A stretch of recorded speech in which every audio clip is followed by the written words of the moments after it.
I don't think that's the case yet. I don't know if Ada's still around. Yeah, she is. Okay, awesome. Yeah, all she right. already started.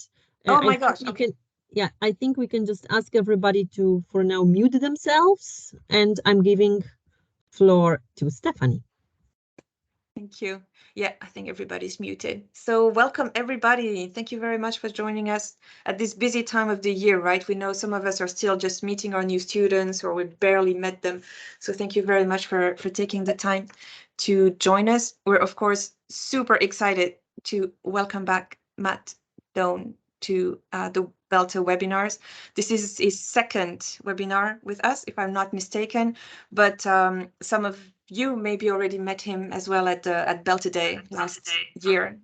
He was one of our guests and speakers last year. Somebody's microphone is on. I'm just going to mute it. Okay. And yeah, so he's taking the time to tell us about how to make the most out of our teaching materials, and joining us from Bristol, United Kingdom. Thank you very much, Matt, for being here, and we're very excited to hear all about it. Okay, thank you, Stephanie. Thank you very much for that nice introduction. And hello, everyone. It's nice to see you all here, joining from lots of very interesting locations around the world. So yeah, my name is Matt. It's nice to meet you. I'd like to start by saying a big thank you to BELTA for giving me this nice opportunity this evening.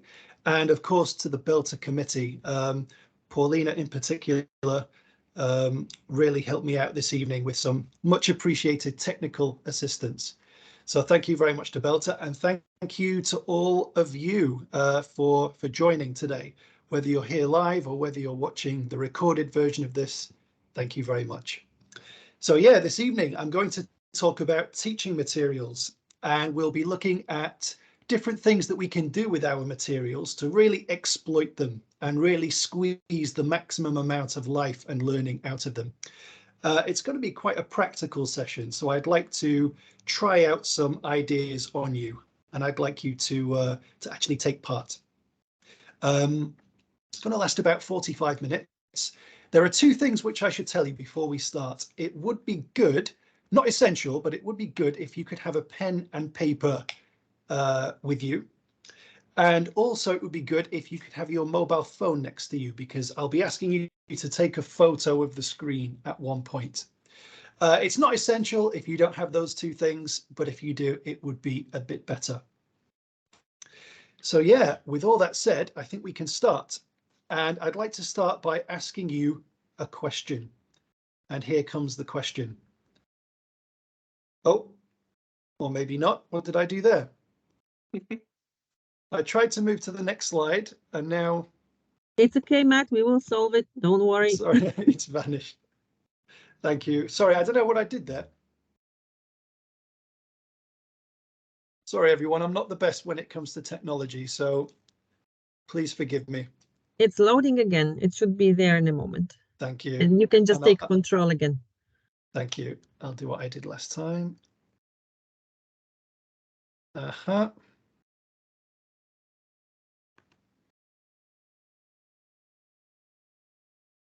Okay, for some reason, this time I can't actually see the take control option, which is typical.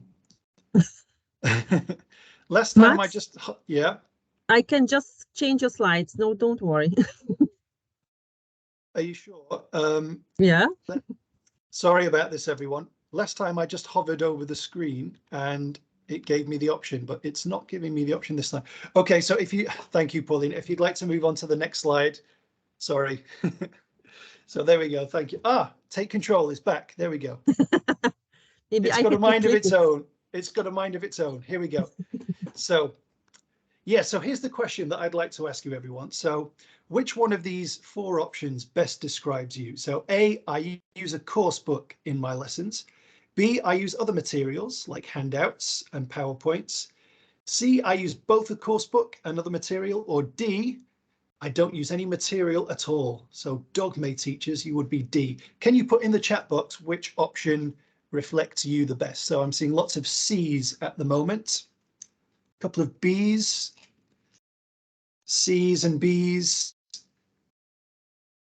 So it's mainly C that I'm seeing here. I don't think I've seen any D's yet, or any A's for that matter. Okay, it's good to get a sense of what kind of materials you use. I'm glad to see that most people are saying B and C, because I think what we'll be looking at this evening is probably more useful for people who do use materials. But even if you don't, I still think it could be useful. So let me see if I can move to the next slide. There we go. So yes, as we all know, our teaching materials are full of useful language and activities. But I'd like to ask a question, and the question is this: what extra learning opportunities are hidden beneath the surface of these materials? And perhaps more importantly, what small interventions can we make to bring these extra learning opportunities up to the surface and into the classroom? That's what tonight's webinar is all about. So, speaking of materials, exercises are a typical feature of materials. And here is a typical exercise. Perhaps slightly shorter than a typical exercise. I didn't want to fill up the slide too much. But what I'd like you to do here is to actually take a minute to actually do the exercise. So if you've got your pen and paper next to you, just try and scribble down the answers. It's not an easy exercise. This is an advanced level vocabulary task. It's about kind of trickery and deception. So I'm going to give you about a minute now to do this exercise. If you've got a pen and paper, just scribble the answers down. If not, just do it in your head.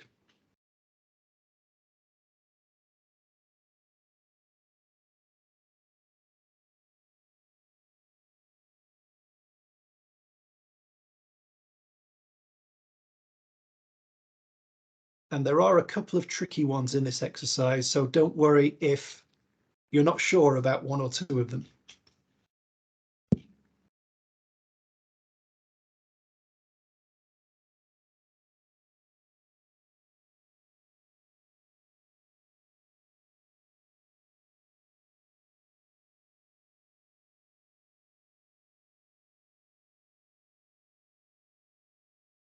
I'm going to wait another 30 seconds. There's a comment from Erica in the chat box, and Erica's saying that she can't see the screen. I don't know about the others. Can everybody else see the screen? Yes, Sabrina I can see the says screen. she could see it. Okay. So Erica, there might be a little bit of an issue with your Teams there, I'm afraid. Okay, everyone. So another 10 seconds.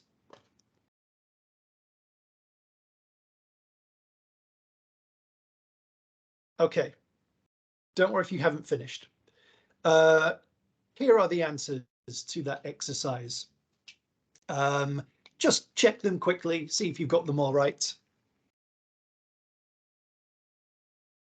So clamp down on, scammed, duped, turn a blind eye, taken in.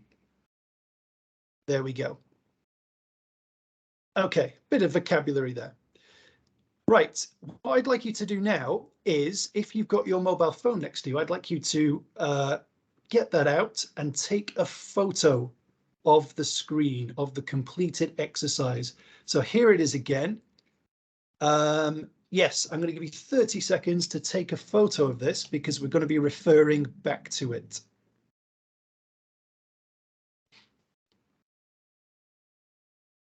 So photo or a screenshot, whatever works best for you.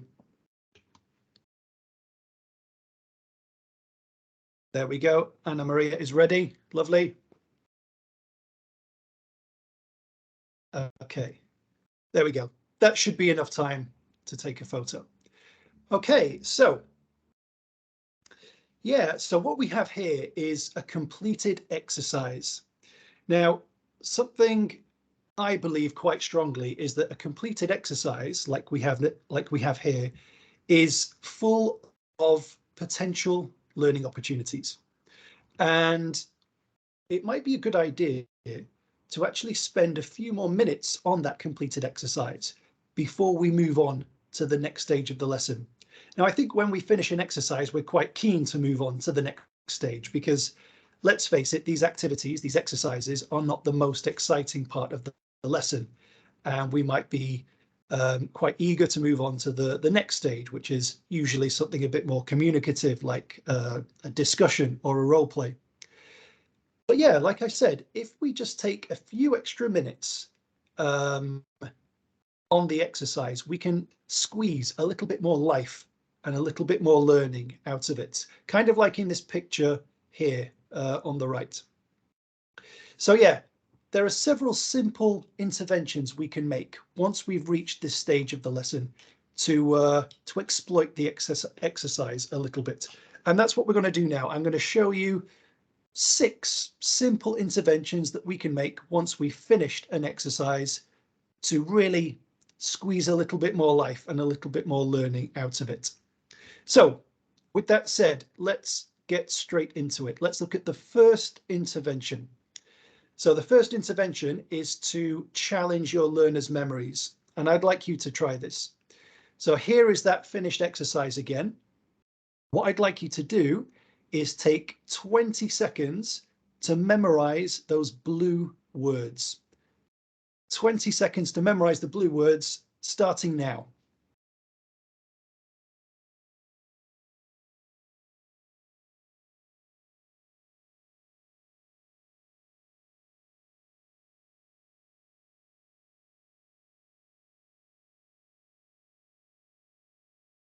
Okay, that might not have been 20 seconds, but it's close enough. So from memory, can you write the answers again in the chat box? Don't look at the photo that you took, just try and write them down from memory. So put the answers in the chat box if you can remember them, or if you prefer, you can just do it on your own. You don't have to put the answers in the chat box. So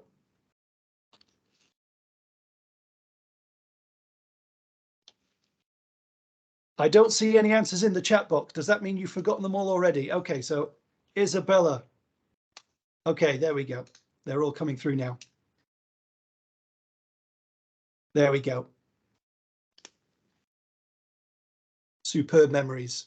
Okay, let's take this up a notch. There are the answers again, just in case you missed any of them. Now, I'm going to give you another memory challenge, this time slightly more challenging. I'd like you to look at the whole of the exercise now and just remember as much as you can of each sentence. Try and absorb as much of each sentence as you can. I'm going to give you a bit more time. I'm going to give you about 45 seconds for this.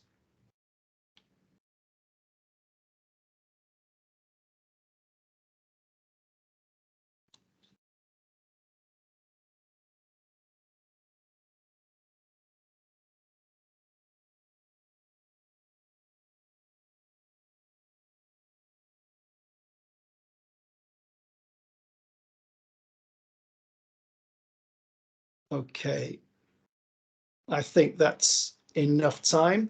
So what I'd like you to do now is to try and reconstruct those sentences from the bones. So you've got some of the main content words there. See if you can use those to reconstruct the whole sentence. Once you've done that, maybe put your answer in the chat box. You don't need to do this for all the sentences. Maybe just choose 1 or 2.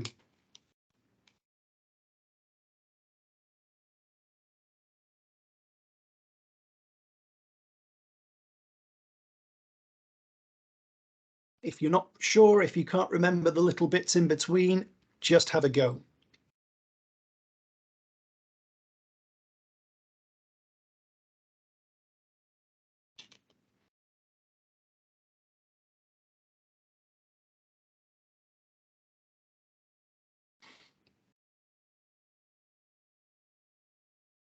So Jean-Paul and Isabella have both gone for the turn a blind eye sentence. There we go. The sentences are all coming through now. It's a room full of English teachers, so of course they're all going to be correct. Nicely done, everyone. Okay, so well done. And there they are again. Those are the sentences again, just in case you want to check if you were correct. So yeah, that was the first intervention. Very quick, very simple, and it's basically to challenge your learners' memories. Here are some of the reasons why this might be a useful idea. So first of all, doing this obviously adds a little bit of extra challenge. Sometimes, I don't know about you, but sometimes in the school where I work, students complain that the lessons are not challenging enough. So this is a very simple way to add a little bit of extra challenge. Also, it's a good demonstration of useful study habits. This is something that students can do on their own at home. So yeah, it's a very, very simple technique that they don't need the teacher for. And if we get the students to reconstruct the whole sentence from the bones, like we did just there, this is a very nice way of getting the students to notice the more subtle features. Because obviously, once they've had a go at reconstructing the sentences, what they then want to do is compare their attempt back to the original. And what they'll notice usually is the little bits that they didn't quite get right. So that, duped into paying, ing, okay. So these little subtle features tend to stand out a little bit more when you do this. And another wonderful thing about this is that it doesn't take much preparation. So that was the first little intervention. Let's move on to another one. So the second one is to use the learner's first language. So let me demonstrate this, and then I'd like you to have a go. So I've taken one of the sentences. So the police know what's going on, but they turn a blind eye to it. And here is the same sentence. Does anybody want to guess what language that's in? Any guesses in the chat box? 50 euros if you know the answer to this. Okay, now I'm getting nervous now. I'm going to tell you. That's the Maltese language. I actually lived in Malta for quite a few years. Matt Donish, yeah. Nice one, Natalie. I actually lived in Malta for quite a few years, so I can speak a little bit of Maltese. I'm sure I might have a mistake or two in here. But anyway, what I've done is I've taken a sentence and translated the whole thing into another language. So what I'd like you to do now is look at the photo you took of the completed exercise, choose any sentence you like and translate it as well as you can into your first language. If your first language is English, try to translate it into another language that you know. If your first language is English and you don't know any other languages, that's fine. You'll have a little 2-minute break now. Oh, so Caroline has already given us her translation. So I'm guessing that's Dutch. Lovely. It doesn't have to be this sentence, by the way. It can be any one of the sentences from the exercise.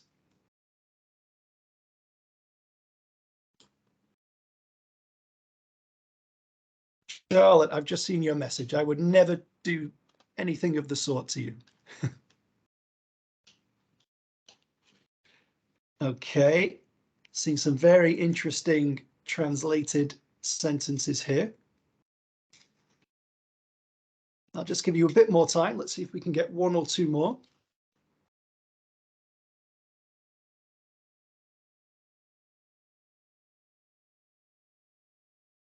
So we've obviously got Dutch here. We've got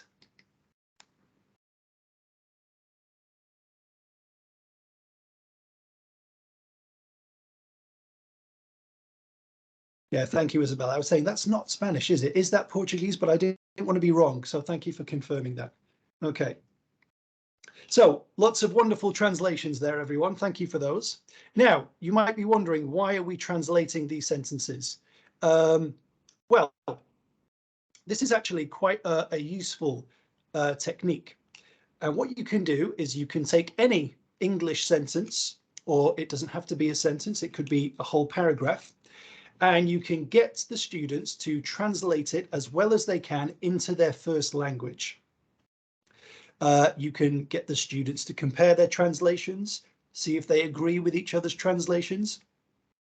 If you work in a context where you have many different nationalities in the same class, this can be quite fun because the Asian students and the Arabic students and the Russian-speaking students obviously have different scripts, so it's quite interesting to see all of this in the classroom.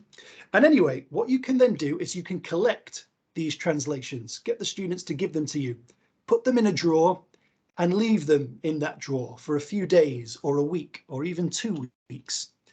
And then once enough time has passed for the students to forget, give them back to the students and say, okay, do you remember this translation that you did a couple of weeks ago? Now you're going to translate it back into English. So the students will probably make some horrified faces at that point, but then they have a go. They try and translate back into English. And once they've done that, they compare their English with the original. So this is quite an established method called reverse translation. And it's a very simple and very nice little thing that you can do at the end of an exercise. And that's basically the second intervention, yeah, to use the learner's first language. So why is reverse translation useful? Well, first of all, it's very self-motivating. So once the student has tried to translate back into English, they're always very keen to then compare their attempt back to the original because they want to see if they were successful or not. So students are always quite motivated when doing this. Yeah, this is a really good way of getting students to notice the gaps in their interlanguage. So of course, when they compare their version to the original, the things that they're going to notice probably are the little bits that they didn't get quite right. So yeah, the verb patterns, the articles, maybe they got a word wrong. So this is a very good way to help them focus on those little gaps that they still have in their interlanguage. And again, this is something that can be done without the teacher. So once you've demonstrated this in class, students can do this in their free time, and it's a great way for them to practice and improve their English alone, autonomously. So yeah, that was the second little intervention. Let's move on to the third one now, the third of 6. And this one is called How Might This Sound? So let's demonstrate this. Here is one of the sentences from the exercise. So what I'd like you to do is I'd like you to read that sentence in your head and listen to it in your mind's ear, if you know what I mean. Really try and get a sense of what it sounds like. Just play it over and over again in your head a few times.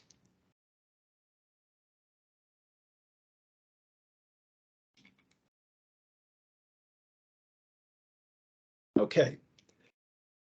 Now that you've said it to yourself a few times in your head, let's try and answer some of these questions.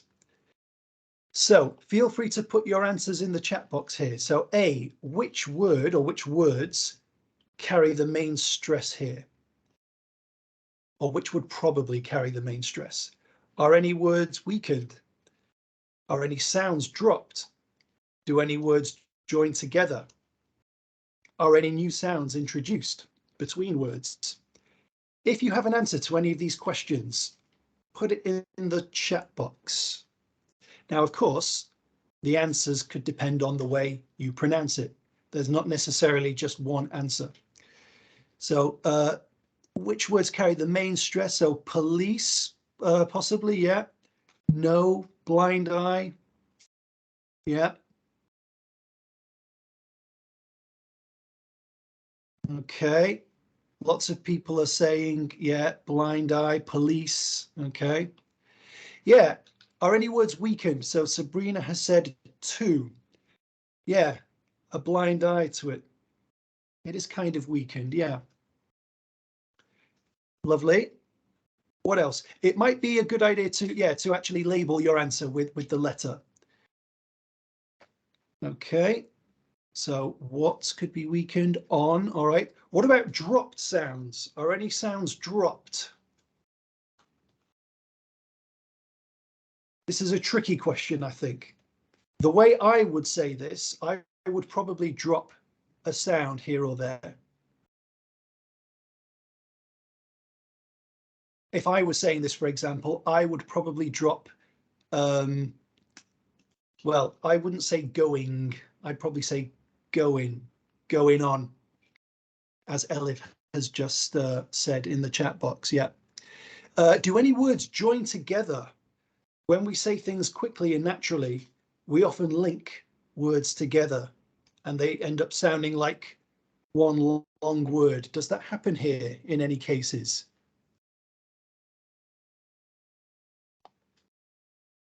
So we've got going on, yeah, to it. Okay, going on, yeah. Yeah. For me also, I think turn yes, Louise has just said that.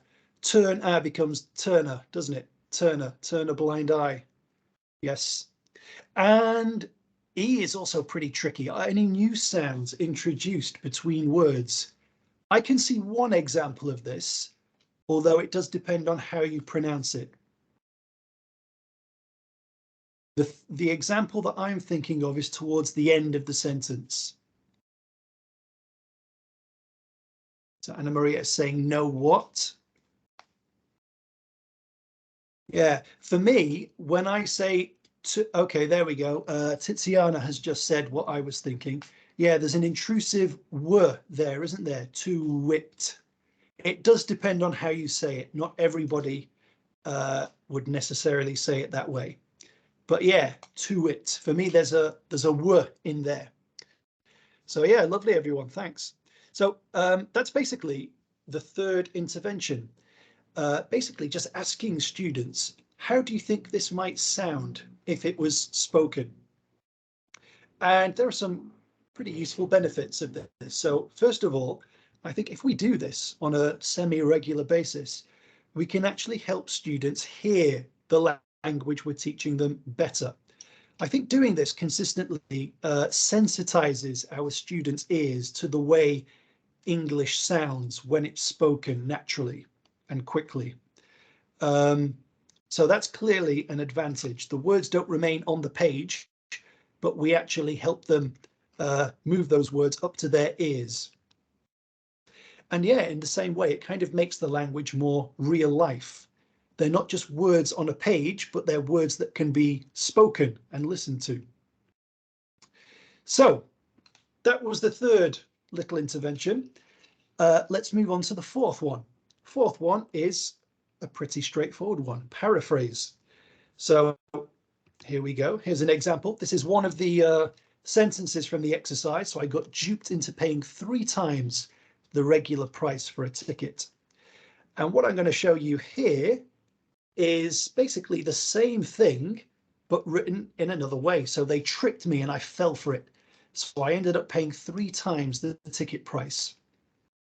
So what I'd like you to do now is to choose any one of the sentences from the exercise and just rewrite it, keeping the original meaning, but using different words. Paraphrasing, basically. I'll give you a second to do that. And if you'd like to share your paraphrase, please do in the chat box. I'll give you a bit of time.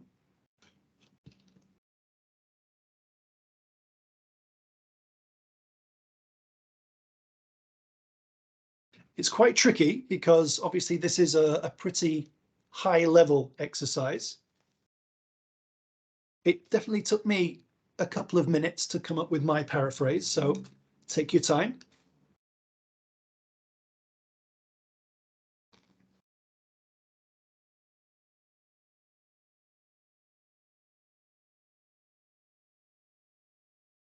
So here we go. We've got one from Timothy. So the cops are aware of what's happening, but they're burying their head in the sand. Lovely. Okay. The police were aware of the situation, but decided to ignore it. Nice. Keep them coming.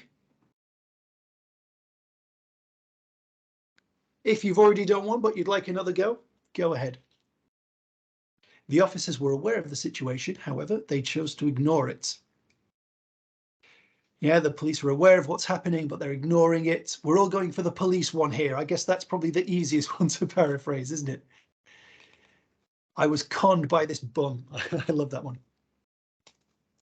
The police have plans to suppress any scam happening in the area. Lovely. Keep them coming. We'll keep this going for another 30 seconds or so.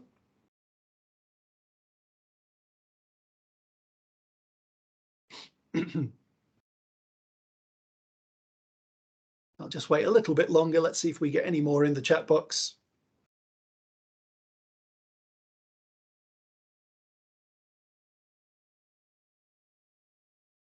So we've got a nice one from Sabrina here. This homeless guy's story got to me so much that I decided to hand him some money, but then I discovered he lived on Seymour the street.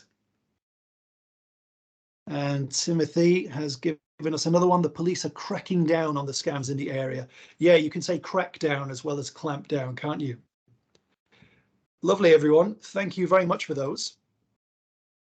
So I'm going to move on to the next slide. So yeah, that is basically intervention number 4. Extremely simple in theory, harder to do. So yeah, you can ask students to paraphrase sentences from the exercise. Now, why is this useful? Well, first of all, paraphrasing is a very useful real life skill, especially for your students who are going to study at university or who already study at university. This is something they need to do. They can't simply copy from the sources that they read. They have to paraphrase. So this is useful practice for that. Also, I think it's good because it really forces the students to focus on the meaning. In order to paraphrase something, you really have to digest its meaning and, you know, think about how to express it differently. So that's a really good way to get the students to pay attention to that. And as I'm sure you're all aware after doing that, it's quite cognitively challenging as well. So for those students who are a little bit self-satisfied and think that everything is a bit too easy, this is a nice way to challenge those students. And finally, you were probably thinking, well, this is all well and good, but it's surely only for higher level students. But actually, we can adapt this to different levels. So whereas with higher level students, we might ask them to paraphrase the whole sentence, with lower level students, we might just ask them to start the sentence with a different word, or we might just ask them to change one of the words in the exercise. So we can start smaller with the lower levels and only at the higher levels get them to actually paraphrase the whole thing. So moving on, let's go on to intervention number 5. So here we're going to be looking at creating a bit more context around the sentences. I'll show you what I mean by that. So here is another sentence from the chat box. So I got scammed out of €50 by the shoe cleaner in Turkey. So I'm going to ask you some questions about this sentence. So first of all, do you think this sentence is more likely to be written or spoken? Feel free to put your idea in the chat box. So many people are saying spoken. Yeah, could be spoken. It could be written as well, but yeah, I'd say it's probably more likely to be spoken. So if spoken, who said it? To whom? What are they talking about? So who's speaking and what are they speaking about? Put your answer in the chat box.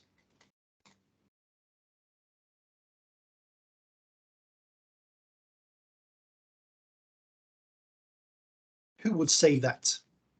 To whom? What would they be talking about? So a tourist to a friend back home. Thank you, Charlotte. Yeah, I would imagine it's probably that. Friends discussing their holidays. Exactly. Okay. Yeah, we've said that it's probably spoken, but if it was written, where do you think you would see it written? In a magazine, in a newspaper, in a blog? And what would that article or that blog post be about? So yeah, it's kind of informal, isn't it? So it's a bit more bloggy. So maybe a travel blog. Yeah, it could be a travel memoir in the form of a book. Yeah, a WhatsApp message. Yeah, interesting. Okay, so most of us think it's spoken. So let's do this. Let's try and create a little 4-line dialogue which contains this sentence. So yeah, let's imagine the context in which this sentence was uttered. So let's do that. I'm going to give you a second. Let's try and create a little 4-line dialogue. 2 people, A and B. Now, in class, obviously, it's nice to get the students to do this in pairs, so they can create that little dialogue together. But here we'll just do it on our own. I'll give you a few seconds.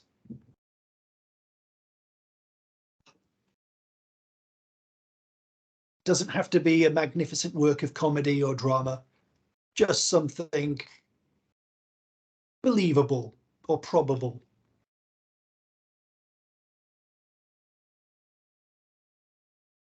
So, Elif, how was your Turkey trip? Amazing as always, but for one thing. Why?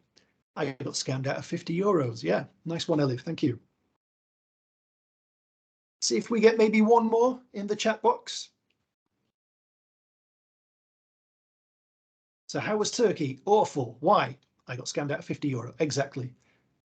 Yeah, that's the kind of dialogue that would lead to a sentence like that, isn't it? Okay. Thank you, everyone. I'm not going to ask you to do this, but if you felt that the sentence was written, you could get the students to write the next sentence in the article or in the blog or in the WhatsApp chat. So yeah, that's basically the 5th intervention. So it's to create a little bit more context around one of the sentences in the exercise. And why would we do this? Well, first of all, it allows for creativity. Yeah, creativity is quite a big thing these days. We hear it mentioned quite a lot. So little activities like this, little interventions like this, allow a bit of space, I think, for creativity. And yeah, again, it makes the language more real life. So the sentence has gone from being just words in an exercise to test my vocabulary to something I'm actually trying to place in a real life context, in a real conversation. So it's a good way to show that the language we're teaching our students is not just words in a book, but language that can actually be used communicatively in a real way. Okay, another one has come in. I think nobody should immigrate to Turkey. Why? Okay, thank you for that one. Okay, and finally, the last intervention. I didn't quite know what to call this, and I'm not sure if go off on a tangent is the right label for it, but you'll see what I mean in a second. Perhaps you can come up with a better name for it. So what we can do is we can take one of the sentences in the exercise like this, and we can just go off on a little tangent and ask students some questions which are kind of related to it, but they go off in a separate direction. So for example, if we're using this sentence, we might ask this: what do we say when we think something is much too expensive? And you might give your students a little clue like that. So yeah, 3 times the regular price. That's what do we say? I'm sure you know the answer to this. You've got the first 2 letters. That's a rip-off. That's right. Exactly. Yeah, and you might also say, why do we need the ing form of pay here? So we've got paying, but why do we need paying? Why not to pay or pay? Does anyone have an answer to that? There we go, Jean-Paul. We've got a preposition before it, so we need the ing form. Exactly. So yeah, we've basically taken the sentence and we've just gone on a little detour for a second. We've just gone off in another direction and explored something. Another example, so here's another sentence. I got scammed out of €50 by the shoe cleaner. So you might ask, for example, what's the noun of clean? Okay, so cleaner is technically a noun, but the noun of clean would be cleanliness, Anna Maria. Nice one. And another question that we could ask. So the sentence says, this shoe cleaner. When do we use this in this way? I was scammed out of €50 by this shoe cleaner. When do we use this in that kind of way? Okay, so we've got some interesting suggestions here to make it more lively: derogatory, storytelling, disdain. Yeah, I think we use this when we're telling a story and we want to introduce a new person or a new element to the story. So yeah, I was walking down the road and this dog came out of nowhere. Or I was walking down the road and this guy started shouting at me. So yeah, it's kind of used to introduce someone. Yeah, there are some people saying disdain and derogatory. Yeah, possibly. Come to think of it. So as you can see, just by doing this, we're getting into an interesting area, and it's generating some interesting discussion.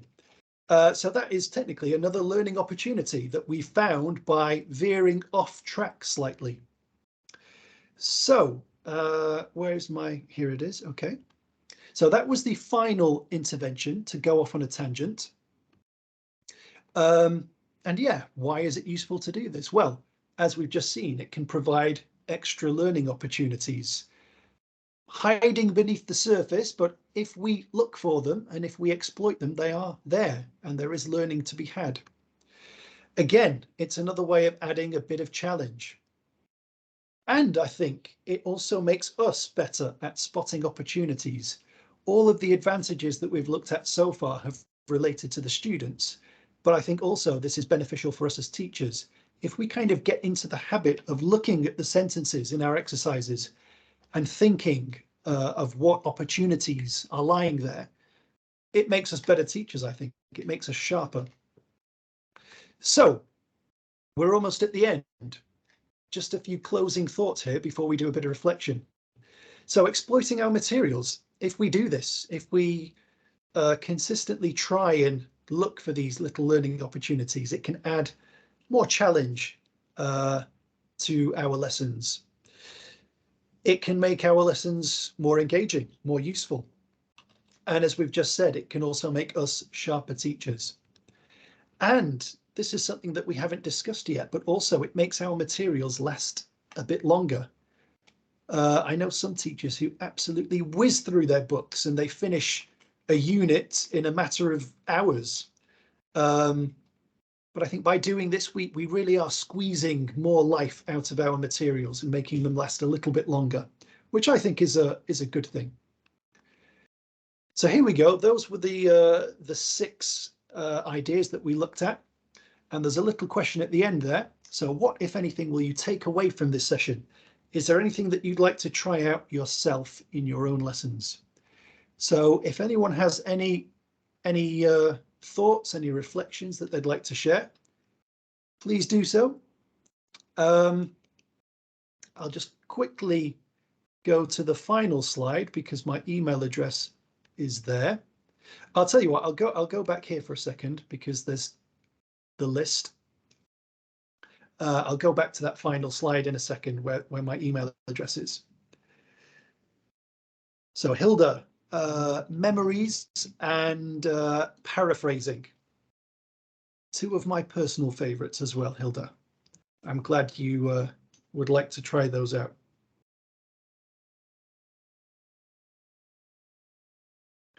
Charlotte, 4, 5, and 6. I'd like to try all of these.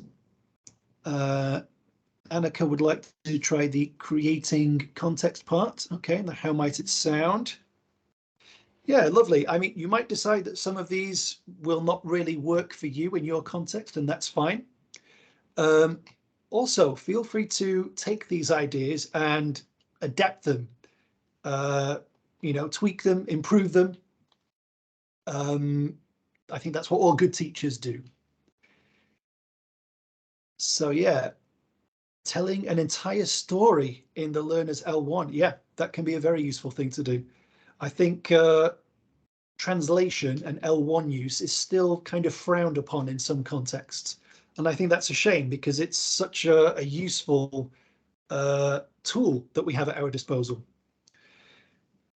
Thank you very much, Louise. Recreating new sentences with keywords, absolutely.